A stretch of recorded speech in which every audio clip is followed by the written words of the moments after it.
반갑습니다. 원불교 교화 현장의 다양한 울림을 전하는 종합 정보 프로그램 매거진 원입니다. 세계적인 바리스타들이 제일 맛있다고 말한 커피, 어떤 커피인 줄 아십니까? 바로 누군가가 나를 위해 만들어주는 커피라고 합니다. 누군가에게 사랑을 전하고 행복을 나누는 데는 그저 마음 하나면 충분하단 걸 이렇게 또 한 번 생각해 봅니다. 원기 107년 7월 넷째 주 매거진 원 시작합니다.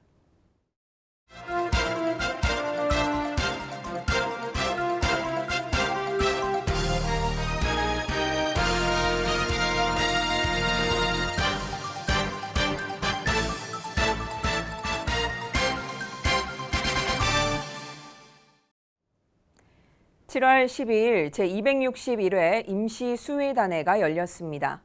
이날 수의단의 회의 공개를 위한 수의단의 규정 개정의 건이 통과되면서 수의단의 회의 현장 방청이 오는 9월부터 가능해졌고 교단혁신특별위원회는 그동안 연구한 과제를 종합해 발표했습니다. 7월 12일에 열린 제261회 임시수의단회에서 강혜윤 수의단원은 교단혁신 과제를 선정하기 위한 연구와 설문 진단을 통해 정리된 5개 영역 24개 실행 과제에 대한 내용을 설명했습니다. 이어 8월 말까지 진행될 5개 영역별 최우선 과제 선정 연구계획 일정을 공유했습니다. 이날 혁신특위의 보고를 들은 수의단원들은 먼저 여러 가지 자료를 정리해낸 것에 대한 감사와 격려를 전한 뒤 바람직한 혁신을 위한 소통과 실현 가능 정책을 주문했습니다. 교화 현장에서 근무하는 출가 교역자들이 어디에서 실망하고 어디에서 희망을 갖는지 잘 읽어달라는 부탁도 빼놓지 않았습니다. 이에 혁신특위 위원들은 과제들의 실현 가능한 지점에 대해 많이 고민하고 있다며 이 자료를 바탕으로 해결해야 할 시급한 핵심 과제를 선정해 나갈 것이라고 설명했습니다. 또한 제261회 임시수의단회에서는 수의단의 회의 공개를 위한 수의단의 규정 개정의 건이 통과되면서 회의 공개와 운영위원회를 두는 것에 대한 두 조항이 신설됐으며 이번 규정 개정은 수의단의 회의 공개를 교단 역사상 처음 시작한다는 의미와 혁신교단으로 나아간다는 메시지가 함께 반영된 것으로 파악됩니다. 이날 수의단의 회의에서는 수의단의 교서감수위원회 위원 구성의 건도 다뤄졌습니다. 박중훈 수의단의 상임중앙위 위원장을 맡고 김덕수, 김선명, 나상호, 남궁문, 민성효, 성정진, 우세관, 이형덕, 장호성, 전도연 수의단원이 위원으로 선임됐습니다. 한편 원음방송 독산동 사옥 매입이 완료됨에 따라 원음방송 사옥 매입에 대한 결과도 보고했습니다. 향후 원음방송은 9월 중 독산동으로 이전하고 교단 내 미디어 협력을 강화하고 콘텐츠 제작 인력 양성과 인프라 지원 체계를 마련해갈 예정입니다. 원불교, 바하이, 이슬람의 예비 성직자들이 함께한 2022 여름 종교연합 포럼이 미국 뉴욕 유엔 처치센터에서 열렸습니다. 7월 8일 미국 뉴욕 유엔 처치센터에서 열린 종교연합 포럼의 주제는 다 함께 사랑의 공동체를 위하여입니다. 이번 포럼은 예비 성직자 및 젊은 종교인들 간의 만남을 통해 서로의 신앙과 수행에 대한 이해의 폭을 넓히고 글로벌 시대의 종교와 신앙에 관한 논의를 통해 인류를 위한 평화와 정의, 사랑의 공동체 실현을 목표로 진행됐습니다. 유엔 사무소 박도연 교무의 사회로 함께한 포럼은 먼저 유엔 처치센터 담당 보이쉐르 목사의 환영사로 문을 열었습니다. 뉴욕대학 이슬람센터장인 이맘 칼리드 라티프는 기조연설을 통해 우리가 밖으로 보이는 다양성, 다름에만 집중하기보다는 마음을 통해 다름을 초월한 근원적인 것들을 볼 때 우리 사회를 병들게 하는 차별과 반목을 극복할 수 있다고 강조했습니다. 이어 원불교, 바하이, 이슬람 예비 성직자들이 패널로 함께 각 종교에서 종교연합을 바라보는 관점과 실천 사항을 공유했습니다. 이 자리에서 한영훈 예비교무는 세상을 위하는 종교, 성자의 본의를 실천하는 종교를 주제로 발표에 나서 삼동 윤리를 소개하며 원불교에서의 종교연합 운동에 대해 설명했습니다. 또한 우리 모두 각 종교 성자들의 가르침을 되새기고 실천하는 종교인이 되기를 촉구했습니다.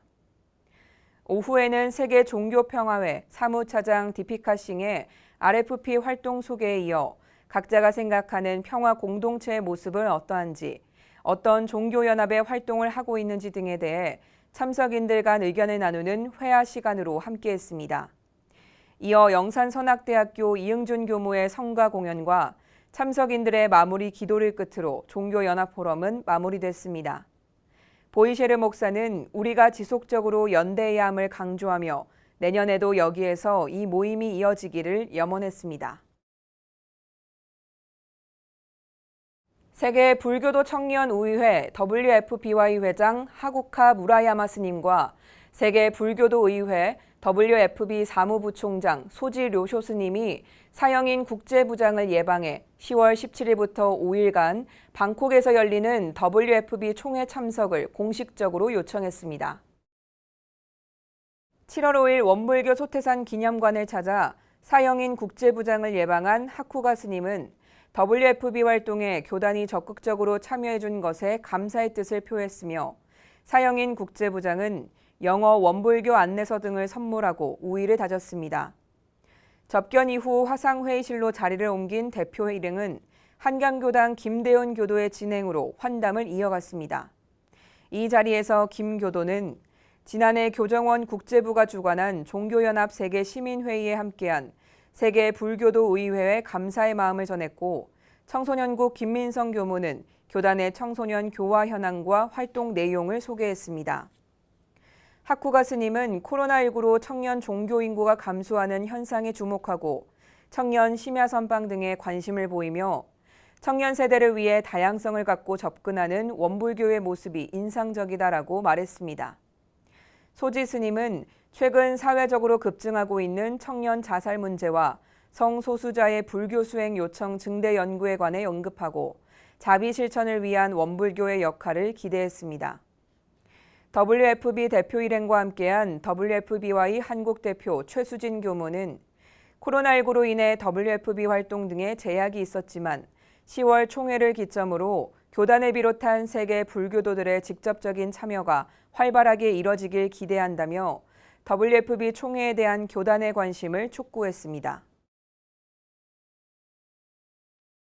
부산 직업재활센터에서 근무하는 성인 발달장애인들이 7월 6일부터 8일까지 2박 3일간 삼동 베네 청소년 수련원으로 힐링 여름 캠프를 다녀왔습니다.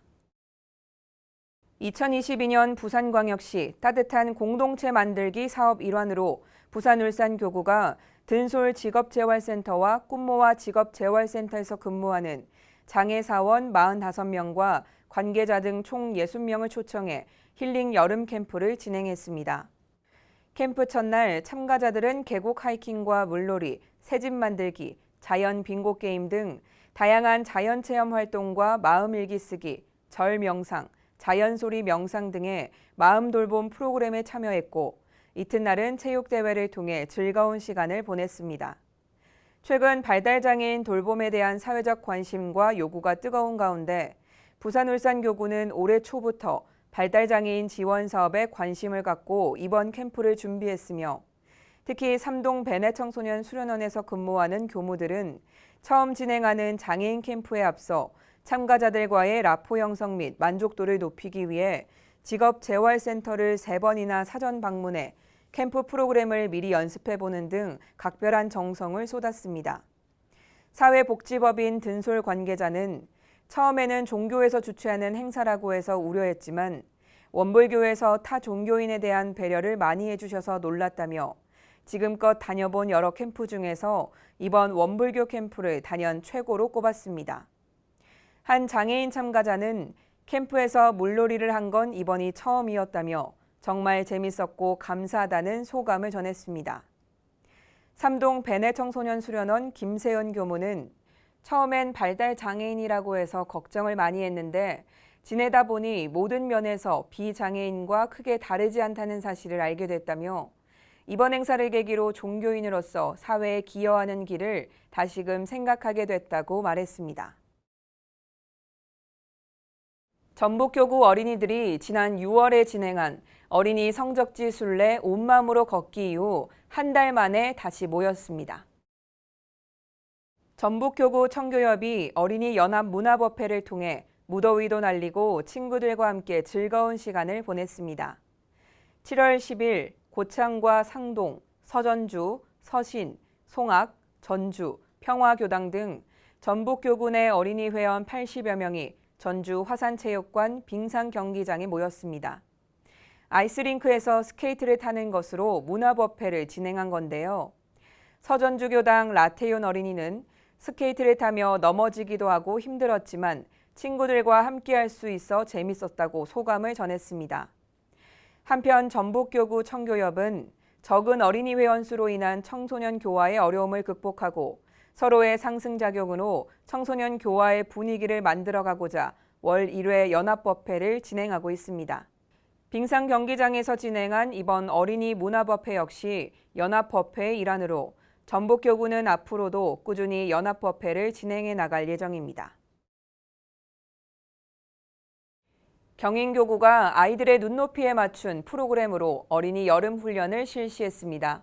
이번 훈련의 주제는 마인드 히어로였습니다. 경인교구 어린이 여름 훈련이 7월 16일부터 17일까지 둥지골 청소년 수련원에서 열렸습니다. 마인드 히어로 과정활동 6가지를 중심으로 사은 언배 및 부모님께 편지 쓰기, 행선은 물론 캠프파이어, 물놀이, 바비큐 파티, 푹죽놀이 등 아이들에게 추억을 만들어줄 수 있는 시간들로 함께 이뤄졌습니다. 경인교구는 40여 명이 참석한 이번 어린이 여름 훈련에 청소년국이 준비해준 마인드 히어로 프로그램집을 적극 활용해 아이들이 내 마음의 참 주인공을 찾아가는 시간을 갖도록 했습니다. 더불어 원불교 어린이 회원으로서의 자긍심을 가질 수 있게 프로그램마다 교리를 녹여냈습니다. 팝콘 머신, 뽑기 머신 등 요소요소의 재미거리를 두어 지루할 틈 없이 아이들이 훈련을 날 수 있도록 심혈을 기울였으며 쉬는 시간에는 소태산 대종사님의 이야기 동화를 시청할 수 있게 준비했습니다. 훈련을 준비한 조상원 교무는 3년 만에 진행하는 훈련임에도 불구하고 어린이 여름 훈련을 잊지 않고 기다려준 아이들이 어색함 없이 즐겁게 훈련에 임해줘서 고맙다는 인사를 전하며 경인교구의 청소년 교화에 대한 희망과 기대를 엿볼 수 있는 행복한 시간이었다고 말했습니다. 안산교당 정송주 교무는 1박 2일 동안 아이들 모두 무탈하고 즐겁게 훈련을 나게 돼 감사하고 내년에도 또 오겠다는 아이들 모습에서 뿌듯함을 느꼈다며 훈련 소감을 전했습니다. 훈련에 참가한 수원교당 홍선우 어린이는 단장을 맡아서 동생들과 형, 누나들을 챙기며 책임감을 많이 느꼈고 앞으로도 책임감을 가져야겠다고 다짐하는 기회가 됐다고 소감을 나눴습니다. 안산국제교당 김진영 어린이도 감상담을 통해 다음 어린이 훈련 때는 중학생이 되니 그때는 도우미로 참가하고 싶다는 바람을 전했습니다. 제주교구 한림교당 청소년 여름 캠프가 7월 16일부터 17일까지 활기차게 열렸습니다. 한림교당에서 열린 이번 훈련은 공부와 놀이가 어우러진 알찬 시간으로 채워졌습니다. 마인드 히어로라는 주제로 열린 제주교구 한림교당 청소년 여름 캠프는 70여 명의 어린이와 학생들이 참석한 가운데 마음의 근육을 키우고 세상의 주인공이 나임을 알아채며 내 마음을 정의롭게 사용하는 힘을 기르는 것에 목표를 두고 진행됐습니다. 천지, 부모, 동포, 법률의 4개 단으로 조를 편성한 후 과정활동과 레크레이션, 단별 교리 퀴즈 및 게임을 통해 교리에 바탕한 협동심을 키우는 것은 물론 재미까지 더하는 시간이었습니다. 저녁 프로그램은 서원의 밤으로 진행했습니다. 나의 소원을 적어 간절히 기도하고 법신불전에 40배를 올리며 각자의 서원이 이뤄지길 염원했습니다. 단 9호를 정할 때가 가장 즐거웠다는 어린이부터 동생들을 다 안아주고 놀아주는 것이 힘들었지만 훈련 전체가 다 재밌었다고 이야기한 고등학교 2학년 학생까지 훈련에 참가한 어린이와 학생들은 함께 공부하고 즐겁게 놀 수 있는 행복한 시간이었다고 입을 모았습니다. 이번에 함께한 한림교당 70여 명의 청소년들은 원강 어린이집 졸업생과 친구, 교사 자녀들로 구성돼 있고 매주 토요일 11시에 청소년 법회를 보고 있으며 유아 교육기관을 통한 교화의 모범 모델이 되고 있습니다.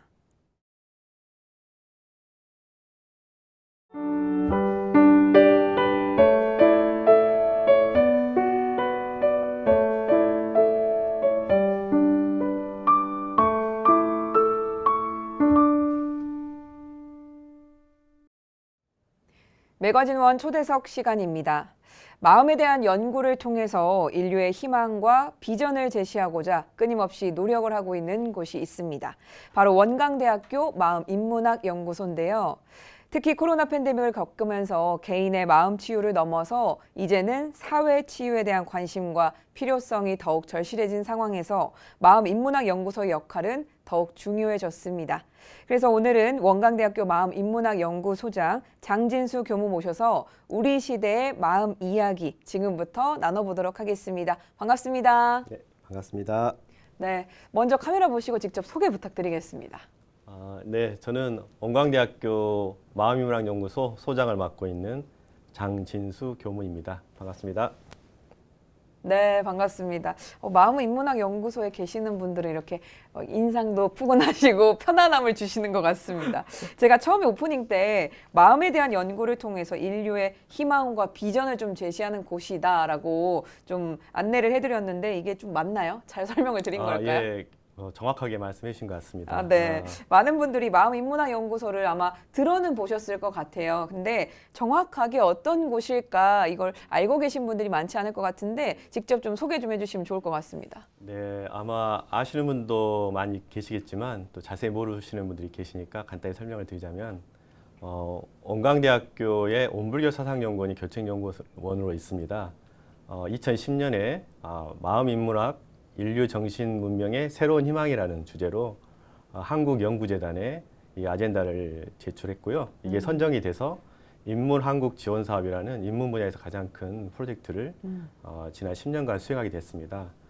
당시에 이제 학교 법인이나 또 학교 대학 그리고 교단의 많은 지원 관심 속에서 이게 발족이 됐고요. 네. 10년이 지나고 나서 지금은 2020년 9월부터 인문한국 플러스 지원 사업을 또 선정받게 되어서 네.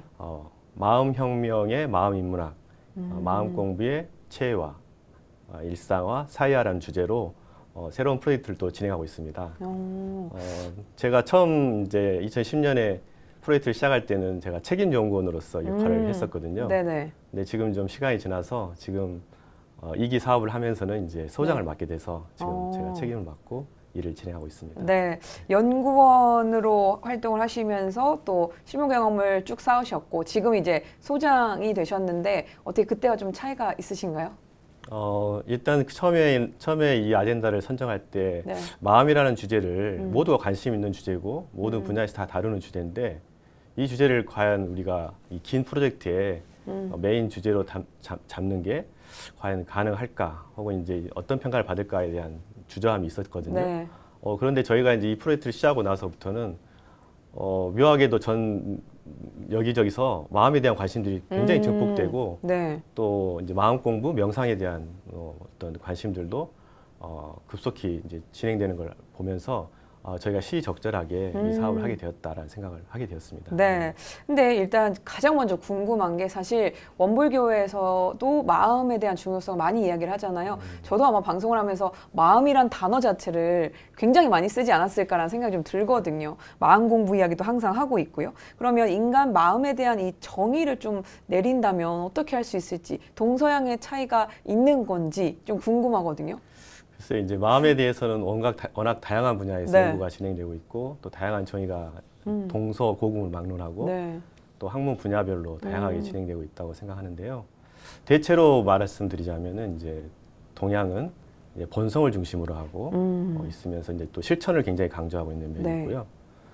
서양은 이제 주로 현상적인 측면을 더 강조하고 세밀한 분석이나 이론적인 어떤 방식으로 접근한다고 생각합니다. 네.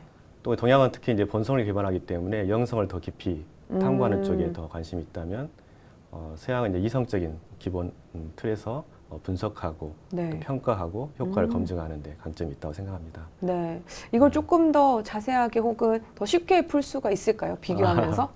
글쎄요, 이제 저희가 이제 마음 인문학을 할 때 네. 저희 마음학은 동양의 이제 본성학과 본성 중심의 이제 학문적인 네네. 어떤 배경을 깔고 있기 때문에 본성학과 어떤 서양의 심리학이 이제 마음을 연구하는 대표적인 학문이잖아요. 네. 본성학과 심리학을 포괄하면서 초월할 수 있는 그런 차원의 마음학이 됐으면 좋겠다. 네.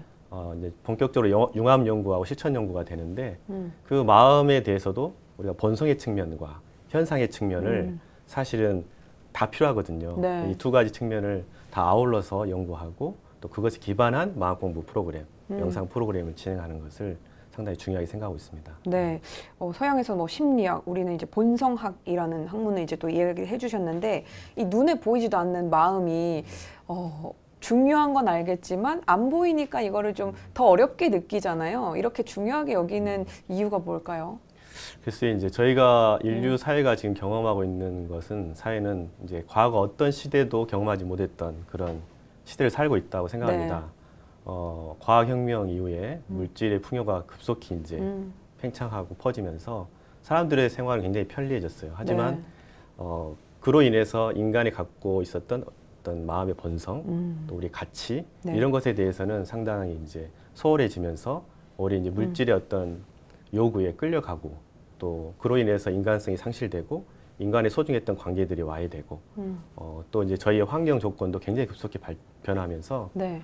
저희들이 이제 살아가는 환경에서 많은 위기 상황이 지금 펼쳐지고 있다고 생각합니다. 네. 그런 위기 상황이 개인의 문제에서부터 어떤 사회, 국가, 어떤 생태, 환경의 문제까지 굉장히 폭넓게 지금 펼쳐지고 있는데 사실 따지고 들어가 보면은 가장 근원적인 문제는 마음의 문제다. 마음의 위기인 거죠. 네. 그래서 마음에 대한 근원적 성찰에서부터 또 마음에 대한 어떤 현상을 새롭게 이해하고 또 그것을 어떻게 실천적으로 대안을 제시해서 어떤 삶의 어떤 변화뿐만 아니라 세상의 변화들을 이끌어 나가는 그런 주체로서 우리가 살아갈 것인가 이런 고민들을 같이 하고 있습니다. 네, 방금 전에 마음의 문제라고 이야기를 해주셨는데 아마 지금 우리가 살아가고 있는 이 시대가 가장 예측하지 못했던 시대를 좀 겪었기 때문에 겪고 있는 중이고요. 그러다 보니까 가장 또 마음의 문제가 어떤 것들이 또 새롭게 나타났고 이를 어떻게 해결할 수 있을까 아예 접근법이 좀 달라지지 않았을까 싶거든요.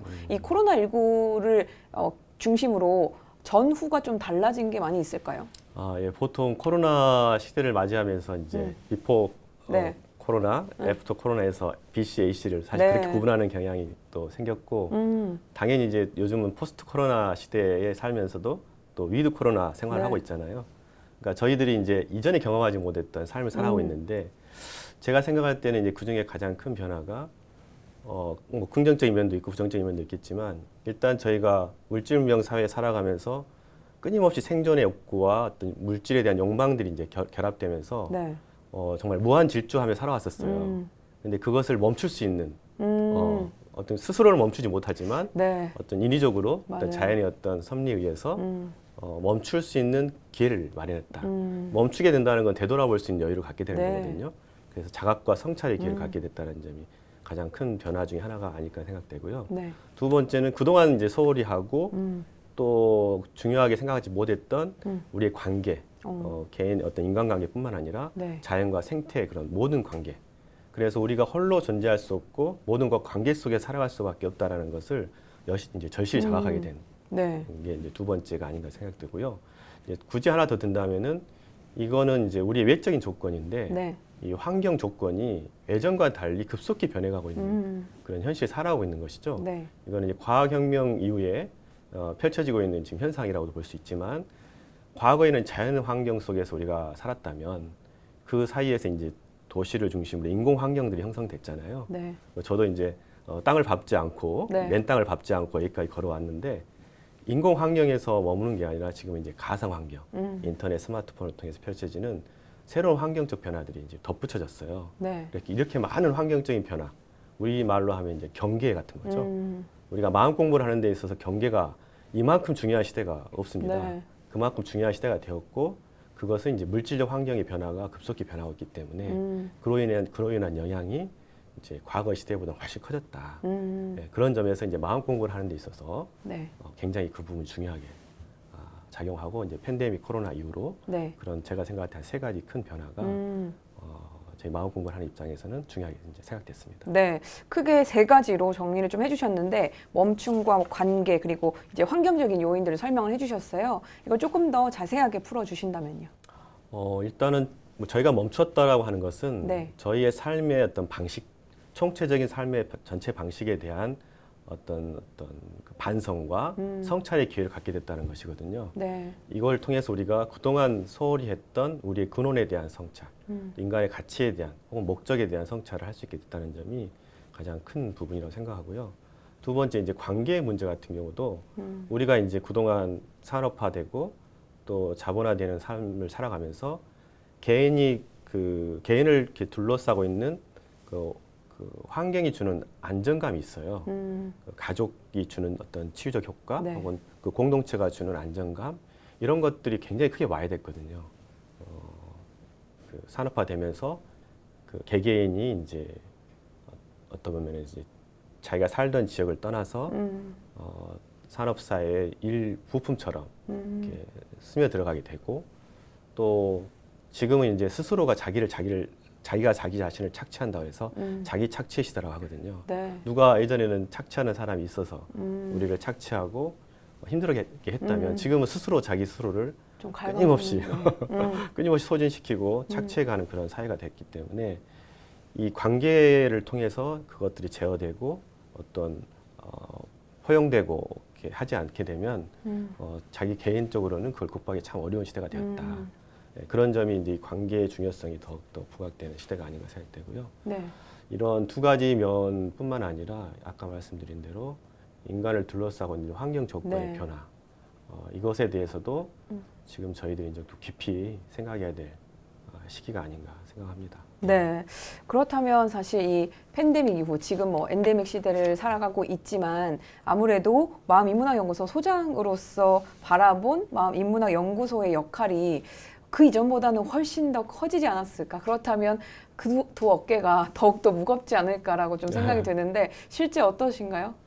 예, 실제로 저희도 이제 2년 벌써 2, 3년 지나가고 있는데요. 네. 그 처음 시작됐을 때 다양한 이제 외부 사업들을 진행하다가 코로나 상황이 오면서 이제 단절이 되면서 네. 고민하다가 저희들이 이제 마음 방역 프로젝트라는 것을 오. 잠깐 진행한 적이 있었어요. 네. 그래서 이제 마인드 백신이라는 이름으로 이제 컨텐츠를 뭐 네. 간단한 컨텐츠지만 만들어서 그것과 함께 이제 그 방역 그 물품 같은 것들 있죠. 그런 네네. 키트를 만들어서 그 학교에 있는 학생들에게 더 보급하고 실제로 했던 이제 적이 있었는데 온라인 콘텐츠로도 제공을 하고 네네. 이제 실제 또 오프라인에서도 방역 물품을 그렇죠. 주는 마인드 백신. 방역 키트 네. 안에 이제 그 QR 코드를 찍어서 네. 자신의 마음 공부를 이렇게 도와줄 수 있는 네네. 그런 어떤 이제 영상을 같이 제공했던 적이 있었는데 이게 이제 저희가 이제 지역인문학센터 사업으로 지속적으로 이런 사업들을 이제 기획도 하고 네. 있습니다. 네, 코로나 상황이 이제 지나가면서 또 여전히 이제 그런 환경이 남아 있고 네. 그래서 이제 그런 것에 대한 고민을 계속 하고 있는데 네. 이제 들어가 보면은 실제로는 크게 세 가지 측면에서 음. 이 부분에 대해서 고민이 필요하지 않나 해서 이제 접근하고 있는데 네, 세 가지. 네, 하나는 이제 인간에 대한 특히 우리 마음이죠. 우리의 네. 마음의 본성에 대한 근원적 성찰. 이것에 대한 관심을 더 깊이 갖고 네. 있고요. 두 번째는 이제 인간과 세상에 대한 통합적 이해.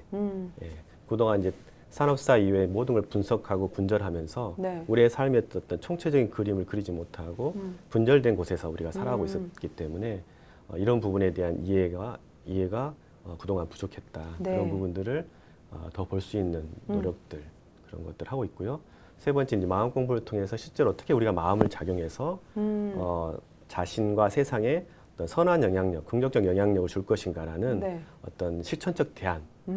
그래서 근원적 성찰과 통합적 이해, 실천적 대안을 제시하는 쪽으로 방향을 가지고 네. 연구도 하고 있습니다. 그러면은 첫 번째로 말씀을 해주신 마음에 대한 근원적인 성찰, 이제 본성에 대한 성찰을 하는 데 있어서 중요하게 삼아야 될 게 뭘까요? 일단은 이제 그러한 생각들을 하게 된 것은 이제 저희 대종사님께서도 사막을 얘기하실 때 네. 정신 수양과 사리 연구와 작업 치사 이 세 가지 공부길을 제시해 주셨거든요. 우리가 진리는 원래 하나이지만 진리에 접근하는 길에서 혹은 진리가 표현되는 과정에서 이제 공, 원, 정 이렇게 이제 혹시 들어보신 분들은 많이 공부하신 네. 분들은 아시겠지만 우리의 본성에 대한 측면, 이거 굉장히 평등한 측면이죠. 그래서 인간이 근원적으로 평등하고 또 하나이고 한 생명이라는 것에 대한 자각이 이제 이 전제가 돼서 네. 우리가 이제 자신과 세상을 바라볼 때 굉장히 큰 물론 안도감도 느끼지만 위안도 느끼고 세상을 바라보는데 굉장히 풍요로워지거든요. 그래서 그 부분에 대한 관심을 가지고 항상 그 부분을 놓치지 않으려고 하고 있고요. 네. 또 우리가 마음이 이제 평등한 자리이지만 경계를 따라서 현상적으로 나타나잖아요. 네. 그 현상이 나타나는 과정에서 자신과 세상에 대한 다양한 이해들이 이제 굉장히 차별적으로 펼쳐지는데 그것에 대해서 통합적인 이해가 필요하다. 네. 근데 접근 방식은 저희가 이제 사리 연구에서도 있었지만 일과 이치를 사실은 있는 그대로 알아차리고 알아가려고 하는 노력들이 필요하거든요. 네. 그래서 이제 그런 통합적 이해를 위한 공부들이 필요한데 이제 마음으로 보려면 마음의 현상들이죠. 마음이 나타나고 있는 현상들, 그 현상들을 있는 그대로 그 느낌과 생각과 감정들 이런 것들을 있는 그대로 바라보고 그것을 진리의 작용으로 수용하려고 하는 태도 굉장히 중요하다고 생각하고요. 네. 그런 공부들을 두 번째로 본다면 이제 세 번째는 실제로 그렇게만 끝나는 게 아니라 지금은 이제 어느 때보다 실천이 중요한 시대가 네. 됐잖아요. 그래서 옳고 그름을 명확히 판단하고 옳은 일은 이제 죽기로서 선택하고 그런 일은 죽기로서 버리도록 하는 그런 실행 공부를 많이 강조하셨는데 네. 저희들도 마찬가지로 우리의 어떤 실행 과정들은 반드시 몸을 통해서 환경 영향을 주고 다시 그 환경을 통해서 환경이 다시 우리 주변 환경이 이제 우리에게 다시 영향을 줘서 우리의 마음의 상태를 이제 영향을 주거든요. 네. 그렇기 때문에 우리의 마음 작용이 또 어떻게 펼쳐지느냐가 굉장히 중요하기 때문에 그것에 대한 실천적 대안을 가지고 고민을 같이 하고 있습니다. 네, 또 세 가지까지 잘 또 보충 설명까지 해주셨는데요. 저도 이제 오늘 이 자리에 함께하면서 공부를 조금 해보니까 이제 마음인문학연구소가 공동 학술 대회를 또 개최한 이야기가 있더라고요. 이 학술 대회 이야기를 한번 해보도록 하겠습니다. 학술 대회 그때 주제가 명상 심리와 마음 공부였는데 어떤 대회들이 또 이 대회에서 연구가 발표가 됐는지 한번 이야기를 해주시면 좋을 것 같습니다. 뭐 저희가 지난 10년간 이제 다양한 학술 대회를 좀 해왔습니다. 이제 마음 공부란 주제를 이제 치유와 도야라는 측면에서 마음의 치유, 인성 도야 관련해서 다양한 활동들을 해왔었는데요. 저희들이 이제 새롭게 2기 사업이 진행되면서도 이제 포스트 코로나 시대에 마음 치유와 마음 도야 어떻게 할 것인가. 또 이제 작년 같은 경우는 이제 개교 75주년을 맞이해서 네. 저희 도의 실천에 대해서 굉장히 중요하게 생각하는 학교 입장에서 볼 때 이런 부분에 관심을 갖고 얘기를 해보자 해서 인성 시민교육과 도의 실천 어떻게 할 것인가 이런 주제를 가지고 했었고요. 또 최근에 이제 5월 13일에 한국 명상 심리상담학회하고 공동으로 제32회 마음인문학 국내 학술대회를 진행했는데요. 네. 그때 주제가 이제 명상 심리와 마음 공부 가장 최근에 주제입니다. 네, 진행됐던.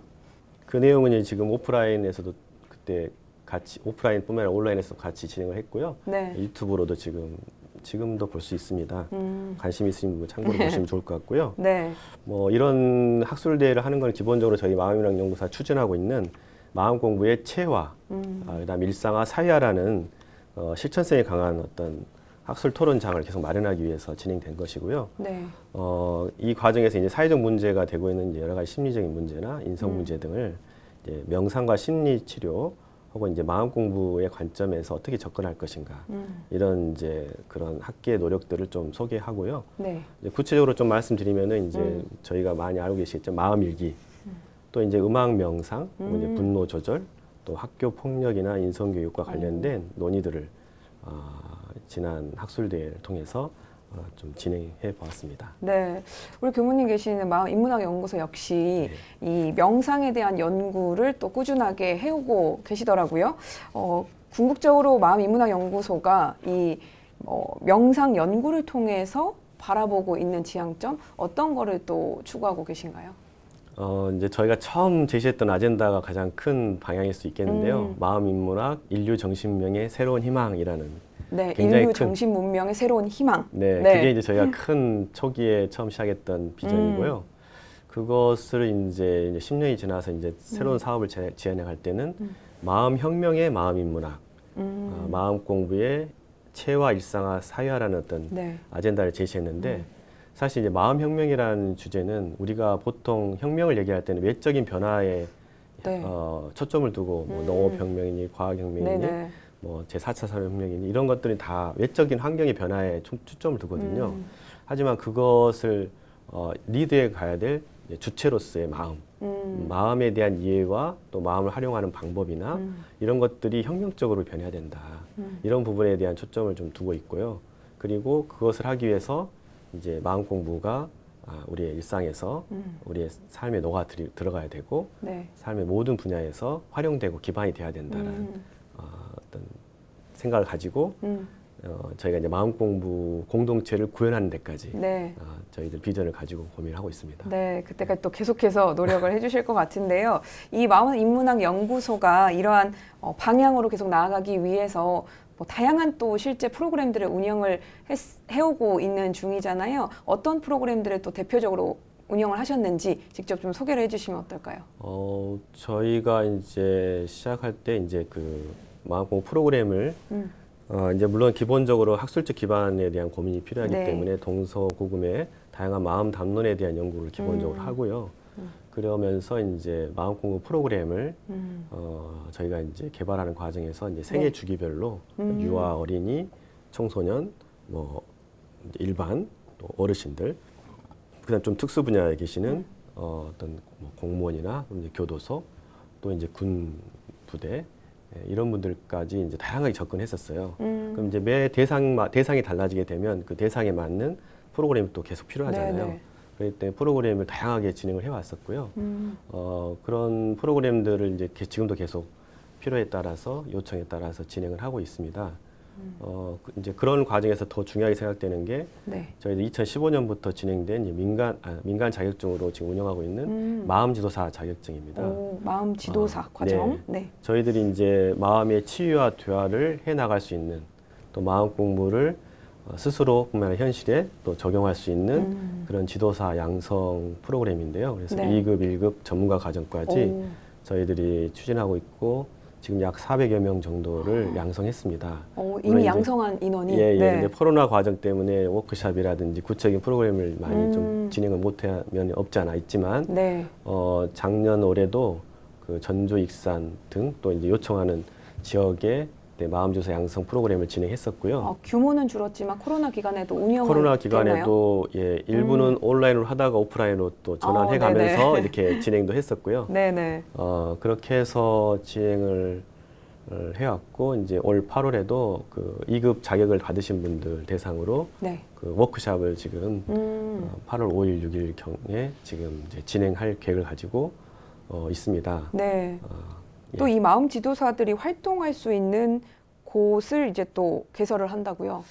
이제 마음 주사들을 이제 양성하고 나면 네. 그분들이 자연스럽게 활동에 대한 요구들이 생기실 네네. 거고 그분들이 활동할 수 있는 지역에 이제 마음 학교 개설을 우리가 지원하는 방식으로 마음 학교가 개설되도록 하고 있고요. 네. 그 마음 학교가 혹시 이제 개설이 안 되거나 혹은 개설되더라도 또 그 마음 공부를 지속적으로 공부할 수 있는 그 소규모 마음 공부방 운영을 네네. 같이 이제 지원하고 있습니다. 그리고 이제 그런 사람들이 지역에서 활동하게 되면서 네. 지역에 정착하게 되면 저희가 꿈꾸고 있는 마음 공부 공동체가 자연스럽게 이루어질 수 있기 때문에 그것에 대한 지원들을 지금 계속 하려고 노력하고 있습니다. 네. 그러면 마음학교나 마음 공부방은 뭐 규모의 차이가 있을 뿐인 것 같은데 누구나 이렇게 참여가 가능한 곳인가요? 일단은 사실 이제 마음 학교라는 아이디어는 네. 이제 마음 지도사도 마찬가지지만 저희가 이제 교당을 사실 마음 학교라고 생각을 했었어요 어릴 때. 네네. 그리고 이제 그거를 지도하는 교무님들은 마음 지도사다라는 생각을 네네. 갖고 있었는데 어쨌든 이제 이 프로그램은 이제 출과 제가 구분 않고 혹은 일반 사람들이 할지라도 네. 마음 공부에 관심 있는 사람은 누구나 참여할 수 있도록 문을 여는 것입니다. 우리가 마음 공부가 좋다고는 하지만 온불교 교당에만 들어와서 공부를 할 수 있다면 아무래도 온불교에 대한 이해가 부족하신 분들에게는 마음 공부를 하고 싶은데 네. 좀 망설일 수가 있어요. 네네. 하지만 저희가 아무래도 이제 국가 프로젝트를 하는 과정에서는 일반 사람들이 접근할 수 있도록 최대한 어떤 문호를 개방하고 네. 많은 사람들이 참여할 수 있도록 열고 있습니다. 그래서 이제 초기에는 이제 온불교 교도님이나 마음 공부를 해왔던 분들이 주로 참여를 하셨는데 네. 좀 지나서는 이제 일반 분들의 관심과 참여가 많이 늘고 있고요. 네. 만약 그런 분들이 2급 과정과 1급 과정 또 이제 전문가 과정까지 받게 되면 자연스럽게 이제 전문가가 되면은 마음 학교를 운영할 수 있는 네. 어떤 자격이 주어지고 또 그런 마음 학교가 이제 생기게 된다면 자연스럽게 마음 학교 네트워크 형성되고요. 그러면서 이제 저희 마음 공부의 외연이 확장되고 네. 더 많은 사람들이 마음 공부 혜택을 입을 수 있는 기회가 제공될 거라고 생각합니다. 네, 더 네. 많은 분들이 또 앞으로는 관심을 가지실 것 같은데요. 조금 전에 이제 생애 주기에 대한 이야기도 잠깐 해주셨는데 그 중에서도 아무래도 관심을 조금 더 가지는 나이대가 학생들이 아닐까 싶거든요. 그럼 이제 인성 교육에 대한 관심도도 굉장히 높고 그에 맞는 이제 프로그램들도 많이 이제 운영을 하실 텐데 이 부분에 대해서도 이제 이야기해 주실 부분이 좀 있지 않을까 싶습니다. 예. 뭐 청소년들에 대한 관심은 이제 워낙 다양한 네. 어떤 분들이 관심을 가지고 있고 특히 이제 인성교육 분야 같은 경우는 이제 저희도 일찍부터 저희가 프로젝트를 진행하게 되면서부터 관심을 가졌는데 특히 2014년에 이제 학교 폭력 문제로 이제 네. 불거졌던 어떤 학교 폭력이 이제 사회적으로 불거진 사례가 있었는데 그때 또 문화체육관광부에서 종교계에서 인성교육 프로그램을 함께 참여할 수 있도록 하는 요청이 있었고 네네. 그때 이제 그 삼동 청소년의 희망숲 인성교육센터에서 네. 이 프로젝트를 심심풀이 프로젝트를 시작하게 됐습니다.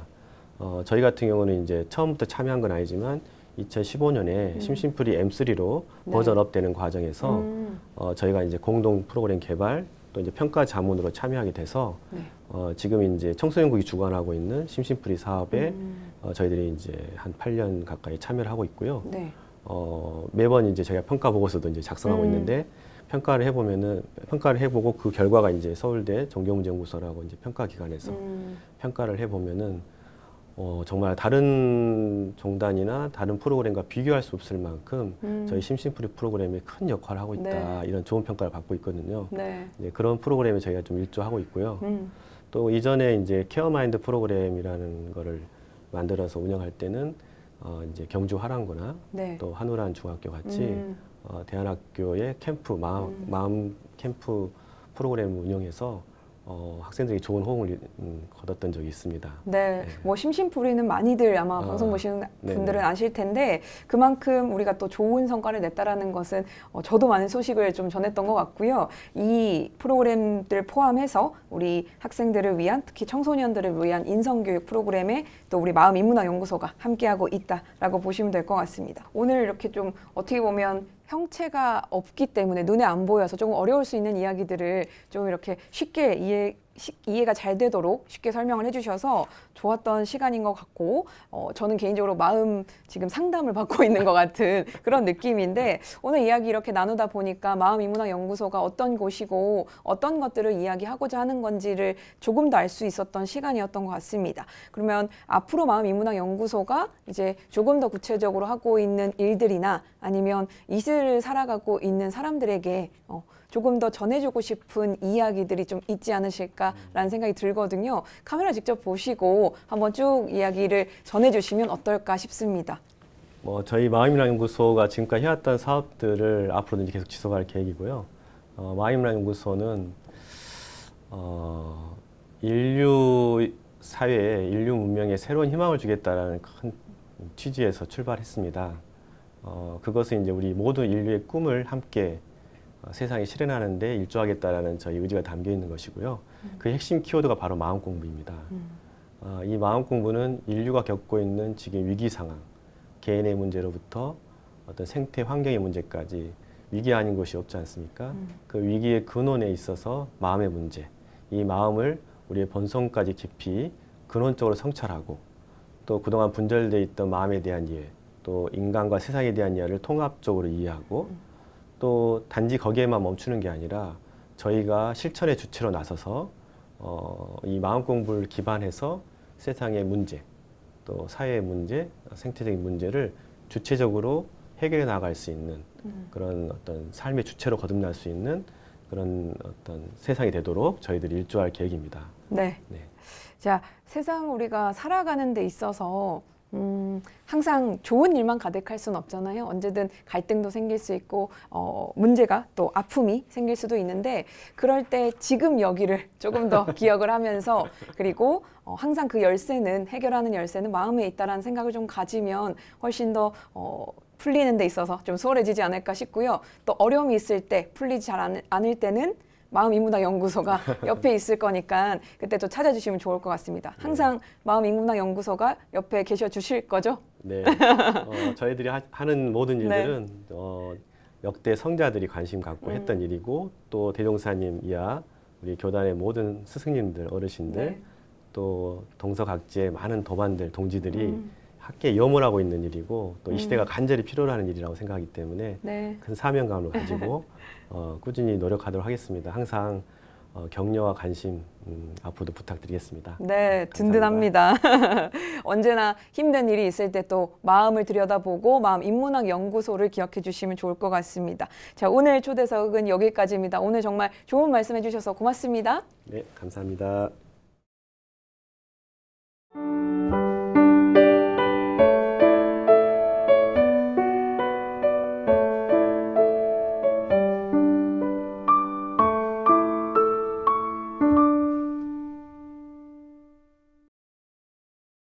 오늘은 더위가 가장 심하다는 대서입니다. 수박은 이맘때쯤이 가장 달며 참외 또한 고온성 작물이기 때문에 대서쯤에 가장 달고 맛이 좋다고 합니다. 가지는 성질이 차갑고 수분 함량이 95% 정도로 높아 여름을 나기에 아주 제격입니다. 더위도 이겨내고 건강도 챙길 수 있는 먹거리들로 무더운 여름 잘 이겨내시기 바랍니다. 매거진원에서 준비한 소식은 여기까지입니다. 시청해주신 여러분 고맙습니다.